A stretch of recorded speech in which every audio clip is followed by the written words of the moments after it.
cream ma'am use பண்றீங்க? cream இல்ல ma'am, sunscreen. Ma'am ஈவினிங்ல போய் யூஸ் பண்ணிட்டு இருக்கீங்க. ஈவினிங் மட்டும் இல்ல, நீங்க மார்னிங் எனி டைம் நீங்க யூஸ் பண்ணலாம் அந்த sunscreen. மேம் கொஞ்சம் அதை பத்தி சொல்லுங்க. I'm Nisha, Naturals Beauty Academy, Skin, Beauty, Hair and Makeup Trainer, SPF. SPFனா சன் ப்ரொடெக்ஷன் ஃபேக்டர். அதாவது சன்ல இருந்து பலவிதமான ரேஸ் வந்து நம்ம ஸ்கின்னை டைரக்டா வந்து எஃபெக்ட் பண்ணும். அந்த எஃபெக்ட்ல இருந்து நம்மளை ப்ரொடெக்ட் பண்ணிக்கிறதுக்காக நம்ம சன் ப்ரொடெக்ஷன் க்ரீம் யூஸ் பண்றோம். சன் ரேசஸ் சொன்னோம் இல்லையா, அதுல யூவிஏ அண்ட் யூவிபின்னு சொல்லிட்டு 2 ரேஸ் இருக்கு. அதுக்கு என்ன அர்த்தம்னா, யூவிஏனா ஏஜிங் அண்ட் யூவிபினா பர்னிங். இது ரெண்டுத்துல இருந்துமே நம்மளை ப்ரொடெக்ஷன் பண்றதுக்காக தான் நம்ம எஸ்பிஎஃப் யூஸ் பண்றோம். I'm using this SPF. இந்த SPFல SPF 50 சொல்லி ஒன்று இருக்கு பார்த்தீங்களா. எல்லாரும் நினைச்சிட்டு இருக்காங்க இந்த SPF 30, 40, 50, 60 இது எல்லாமே டைமிங்கா அப்படின்னு சொல்லி நிறைய பேர் என்கிட்ட கேட்குறாங்க.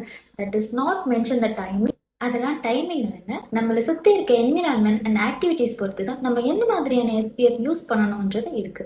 சப்போஸ் இப்போ நீங்கள் அதிகமாக சன்னில் போறீங்க, உங்களோட ஒர்க் வந்து சன்னில் இருக்குன்னும் போது நீங்கள் SPF 50 or 60 அந்த மாதிரி நீங்கள் யூஸ் பண்ணலாம். இப்போ நீங்கள் ஒரு ஹோம் மேக்கர், நீங்கள் வீட்டில் இருக்கீங்க, இல்லை ஒரு ரூம்குள்ள தான் உங்களோட ஒர்க் அப்படின்னும் போது நீங்கள் SPF 30 தாராளமாக யூஸ் பண்ணலாம். நீங்கள் SPF யூஸ் பண்ணுறீங்கன்னா கம்பல்சரி 3 to 4 டைம்ஸ் உங்கள் ஃபேஸை நல்லா கிளென்ஸ் பண்ணிவிட்டு நீங்கள் SPF யூஸ் பண்ணலாம். அதுவும் இல்லாமல் 30 மினிட்ஸ்க்கு அப்புறம் தான் நீங்கள் சன்லேயே போக முடியும். பிகாஸ் அந்த SPF ஃபுல்லாக உங்கள் ஃபேஸில் நல்லா மர்ஜ் ஆனதுக்கப்புறம் தான் நீங்கள் கண்டிப்பாக வெயில. ஃபேஸ் வாஷில் பார்த்தீங்கன்னா ட்ரை ஸ்கின்னுக்கு, ஆயில் ஸ்கின்னுக்கு, அக்னி ஸ்கின்னுக்கு அந்த மாதிரி தனித்தனியாக ஃபேஸ் வாஷ் இருக்கும். அதே மாதிரி உங்களுக்கு SPFமே ஆயில் ஸ்கின்னுக்கு ஜெல் ஃபார்ம்லையும், ட்ரை ஸ்கின்னுக்கு கிரீமி ஃபார்ம்லையும், ஈவன் லோஷன் ஃபார்ம்ல கூட உங்களுக்கு சன்ஸ்கிரீன்ஸ் கிடைக்குது.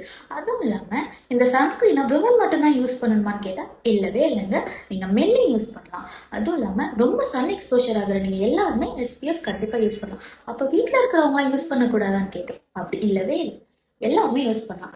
இந்த SPF விமன் மட்டும்தான் யூஸ் பண்ணலாமா, அப்போ மென் யூஸ் பண்ணக்கூடாதா அப்படின்னு கேட்டிங்கன்னா அப்படிலாம் கிடையவே கிடையாது, மென்னும் இதை யூஸ் பண்ணலாம். ஸோ இன்னும் ஸ்கின், மேக்கப் அண்ட் ஹேர் பற்றி டீட்டெயில்ஸ் தெரியணும்னா நேச்சுரல்ஸ் பியூட்டி அகாடமி கடலூர் சாவடியில் லொகேட் ஆயிருக்கு. நீங்கள் வந்து தாராளமாக விசிட் பண்ணலாம். தேங்க்யூ.